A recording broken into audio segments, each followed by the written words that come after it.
આપણા સાધ્વી ભગવંત માત્ર 13 વર્ષની નાનકડી વયે સંયમ જીવન અંગીકાર કરી છેક પ્રવૃત્તિની પદે પહોંચેલા સાધ્વીજી શ્રી દર્શનશ્રીજી. કમ્મપૈડી પંચસંગ્રહ, કર્મગ્રંથો, આગમ ગ્રંથોની ટીકાઓ, સંસ્કૃત પ્રાકૃત વ્યાકરણ, ન્યાય ગ્રંથો વગેરેનો અભ્યાસ આ હતી એમની જ્ઞાન પિપાસા. વાતોનું નામ નહીં, વાપરવામાં વાર નહીં, પ્રમાદનું સેવન નહીં, જે આવે એને શાસન પમાડી દેવાની ભાવના આ હતી એમની અપ્રમત્તતા. આ ભવે અને આ ન ભાવે આ વાત એમના શબ્દકોશમાં જ નહીં. 3 દ્રવ્યોથી ચાલે તો ચોથું દ્રવ્ય નહીં, આ હતું એમનું રસ વિજેતાપણું. પાપનો ડર તો એવો કે નાનકડી પણ વિરાધના થઈ જાય અને આંખો આંસુ વહાવા લાગે. 40 વર્ષના નિર્મલ પડ્યા પછી અખાત્રીજના મંગલ દિને પરલોક પ્રયાણ. તપ, ત્યાગ, સ્વાધ્યાય આદિમાં સદાય મસ્ત રહેલા સાધ્વીજી શ્રી ખાંતીશ્રીજી. 3 માસ ખમણ, 3 વર્ષી તપ, લાગડ 500 આયંબિલ, 3 વખત 99 યાત્રા, 21 ઓલી ઉપર 16 ઉપવાસ અને પારણું કર્યા વિના લાગડ 7 મહિનાના આયંબિલ, 82 વર્ષની વયે પણ માસ ખમણ. ક્યારેક અધ્યયનના ઝોકા આવે તો ઊભા સ્વાધ્યાય, સ્તવન સજ્જાયનો મસ્ત સ્ટોક. પ્રજ્ઞાચક્ષુ બની ગયા પછી પણ જીન મંદિરો જુવાળતા રહેવાની તીવ્ર અભિપ્સા, અનુમોદના કરીએ એટલી ઓછી. 50 વર્ષની પ્રૌઢ વયે સંયમધર બન્યા પછી પણ ગજબના કારારત બની રહેલ સાધ્વીજી શ્રી સૂર્યપ્રભાશ્રીજી. નિયમિત 3500 ગાથાનો સ્વાધ્યાય, 3000 નમસ્કાર, મહામંત્રનો જાપ, ત્રિકાલ દેવવંદન, સમિતિ ગુપ્તી મહાવ્રતોના પાલનમાં મસ્ત સાવધગીરી અને ક્રિયામાં ઉપયોગ તો એવો કે કાલધર્મના 2 દિવસ પહેલાં નરમ સ્વાસ્થ્ય વચ્ચે પણ પ્રતિક્રમણમાં મેં પગામ સજાએ સાંભળી નથી આવી ફરિયાદ કરતાં 4 વાર એમને પગામ સજાએ સંભળાવવી પડી.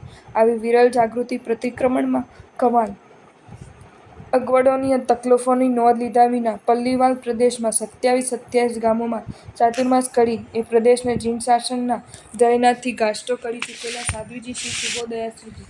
પલ્લીવાલ પ્રદેશમાં ધર્મોપદેશનો ધોધ વહાવી આ સાધ્વીજીએ 36 જીન મંદિરોના જીર્ણોદ્ધાર અને નવનિર્માણ કરાવ્યા તો સાથોસાથ 11 જેટલા આરાધના ભવનો અને ઉપાશ્રયો કરાવ્યા. 9 વર્ષ સુધી એ પ્રદેશમાં વિચરતા રહીને ધાર્મિક શિબિરોનું આયોજન કરી સેંકડો હૈયામાં શીલ, સદાચાર, સંસ્કાર અને ધર્મની પ્રતિષ્ઠા કરી.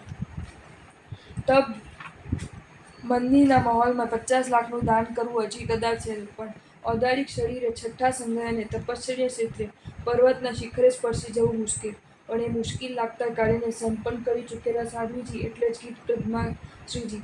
ઉપવાસ 36, 42, 51, 68, 20 ઉપવાસ, 20 વાર, 1 વર્ષમાં 20 28, 26 માસ ખમણ, શ્રેણી તપ, ભદ્ર તપ, સલંગ 375 આયંબિલ, 3 વર્ષી તપ, ઉવસગરમના 185 અક્ષરના 185 અઠ્ઠાણ, 20 ઉપવાસ દ્વારા 20 સ્થાનકની 20 વાર આરાધના.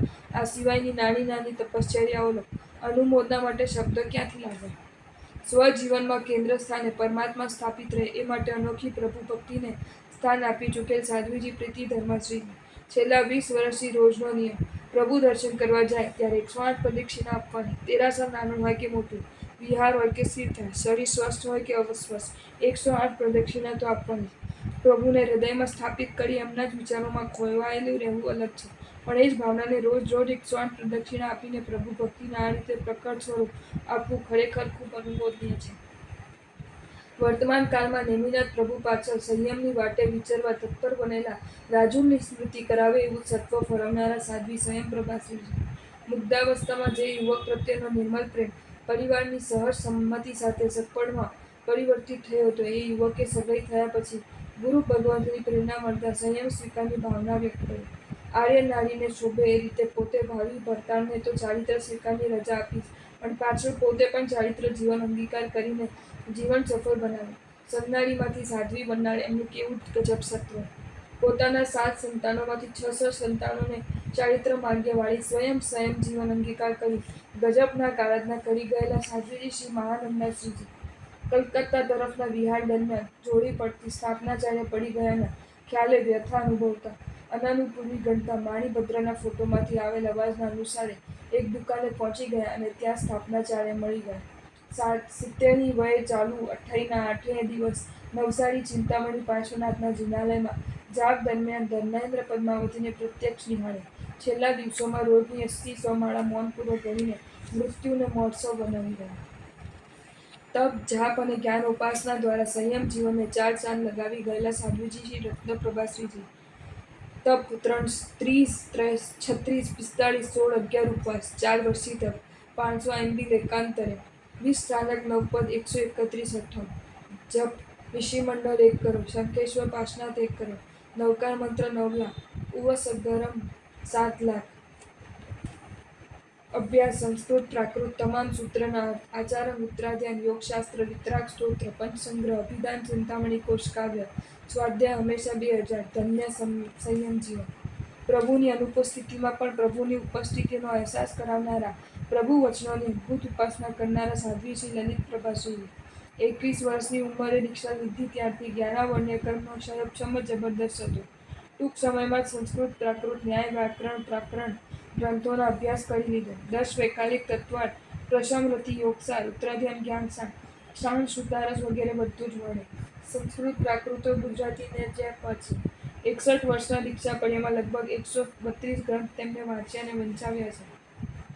સાથે ગ્રંથોનું સંશોધન ભાષાંતર પ્રૂફ ચેકિંગ કરી શુદ્ધ જ્ઞાનની શાસનની અપૂર્વ ભક્તિ કરી. માની મમતાને પરાજિત કરીને વૈરાગ્યની ભાવનાને પ્રબળ બનાવનારા પ્રચંડ સત્વ ધારિકા સાધ્વી શ્રી પુષ્પલતા શ્રીજી. પતિને લગ્ન પૂર્વે દીક્ષા લેવાની પ્રબળ ભાવના હતી. લગ્ન પછી પતિને સંસારના રંગમાં રંગવાના પ્રયાસ કરવામાં સ્વયં પોતે જ વૈરાગ્યના ચોલ મજીદના રંગમાં રંગાઈ ગયા. પતિ સાથે પોતે પણ સંયમ જીવન અપનાવવાનો નિર્ણય કરી લીધો. એમના આ નિર્ણયને માત્ર 14 મહિનાની દીકરાની માયા પણ ડગાવી ન શકે. 14 મહિનાના પુત્રને સાસુ સસરાને સોંપીને પતિના પગલે પગલે પ્રવ્રજ્ય પંથ પર પ્રયાણ કરનારા આ વિરાગના શ્રમણી ભગવંતના પરિવારમાં આજે 360થી વધુ શ્રમણી ભગવંતો સુંદર સંયમની આરાધના કરી રહ્યા છે. ચારિત્ર મોહનીય કર્મને પરાધીન કરવા પ્રચંડ પુરુષાર્થ આદરીને અંતે વીરતીને વિજયમાલ પહેરવામાં સફળ બનેલા સાધ્વીજી શ્રી વીરશ્રીજી. નાનપણથી જે દેવ ગુરુ ધર્મ પ્રત્યે અપાર શ્રદ્ધા ધરાવનાર મીરા કુંવરબાઈને માતા પિતાની અનુમતિ ન મળતા લગ્ન જીવનમાં પ્રવેશ કર્યો. સાસરે ધોમધોમ સાહેબી પણ એમને વૈરાગ્યથી ચલિત ન કરી શકી. સંયમ ન મળે ત્યાં સુધી કાચી 6 વીઘઈનો ત્યાગ કરવા છતાં 16 વર્ષ સંઘર્ષ કર્યો. છેલ્લા 6 મહિના મૂળથી 6 વીઘઈ ત્યાગ કરવા છતાં વડીલોની અને પતિની રજા ન મળતા સ્વયં શ્રમણી વેશ ધારણ કરી લીધો અને આગળ જતા 250 સાધ્વીજીના કલ્યાણ કરતા બન્યા. જો તમને આ વિડીયો ગમ્યો હોય તો આ વિડીયોને લાઇક કરો અને શેર કરો અને આવા જ નવા વિડીયો જોવા માટે જૈન ફેક્ટ્સ એન્ડ સ્ટોરીઝની ચેનલને સબસ્ક્રાઈબ કરો. ધન્યવાદ.